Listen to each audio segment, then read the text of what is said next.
안녕하세요. 커리어와 인사의 모든 것 닥터벤입니다.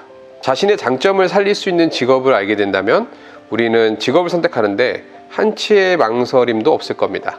하지만 자신의 강점이 무엇인지도 알지 못하는 경우가 워낙 많고 그에 맞는 직업도 매칭하지 못한 경우가 많습니다. 오늘은 개인의 강점을 찾는 방법과 직업을 매칭하는 방법, 이 두 가지에 대해서 여러분들과 이야기를 나눠보도록 하겠습니다. 우선 우리의 강점의 정의를 좀 짚고 넘어가야 할 것 같습니다. 내가 가진 것 중에서 잘한다고 생각하는 것이 강점으로 보아야 할까요?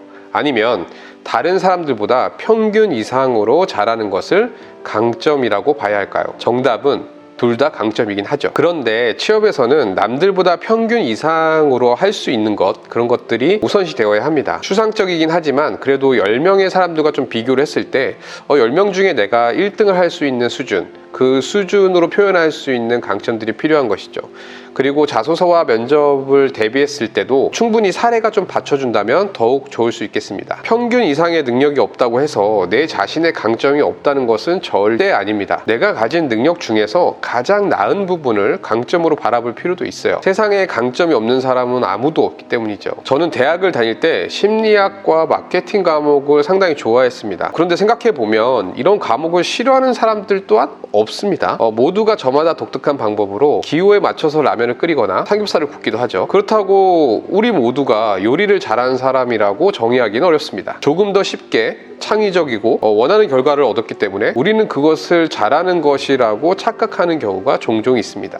그런 착각들이 개인의 커리어에 악영향을 미치기도 하죠. 제가 커리어 컨설팅을 하면서 이런 많은 사람들과 심층 상담을 좀 하다 보면 개인들이 모르고 있던 장점들이 나타나기도 하고 자신이 확신을 가졌던 그런 장점들이 오히려 단점으로 비춰지는 경우도 다반사로 일어납니다. 우리가 역량 모델링을 잘할 수 있는 전문가들과 상담을 할 수 있다면 더욱 좋겠지만 그런 여건들이 사실은 되지 않죠. 그런 여건이 되지 않는다 하더라도 제3자들을 통해서 자신의 강점을 검증하고 그들로부터 좀 인정받을 수 있는 그런 강점들이 있는지 그런 것들을 찾으려고 노력을 해야 할 것입니다. 평소 다른 사람들보다 글쓰기를 좋아하고 또는 글을 잘 쓴다고 해서 우리가 칭찬을 받는다거나 또는 어떤 대회에 입상을 한다거나 이런 경험들을 바탕으로 나는 글쓰기를 너무 잘하니까 기업의 홍보직이나 기획직을 하는 것이 나에겐 최고의 직업인 것 같아, 나한테 가장 잘 맞는 직업인 것 같아, 이런 착각을 조금은 할 수도 있습니다. 분명 좋은 매칭은 아닌 것이죠. 기업에서의 직무 성과라고 하는 것은 특정한 하나의 강점이 있다고 해서 반드시 좋은 성과로 연결되는 것은 아니기 때문이죠. 만약 문서 작성이나 기획 능력이 있다고 판단되는 경우 우리가 기획이라고 할 수 있는 인사기획, 재무기획, 생산기획,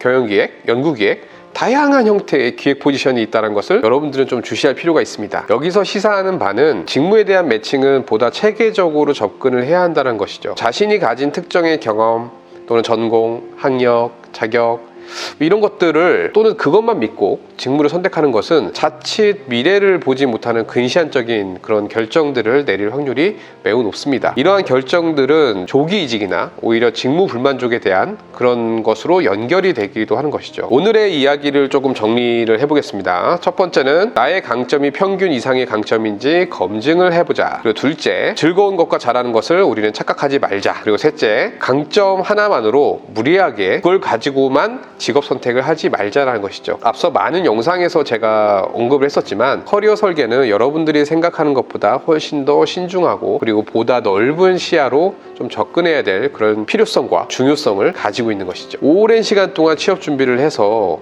정말로 어렵게 들어간 회사, 일부의 사람들은 왜 빨리 그만두고 나오는 것일까요? 다음 시간에는 1년 이내에 조기 퇴사하는 사람들의 속사정과 그에 얽힌 이야기들을 영상으로 한번 제가 다뤄보도록 하겠습니다. 오늘 영상은 여기서 마치겠습니다. 당신의 성공적인 커리어를 응원합니다. 당신은 할 수 있습니다.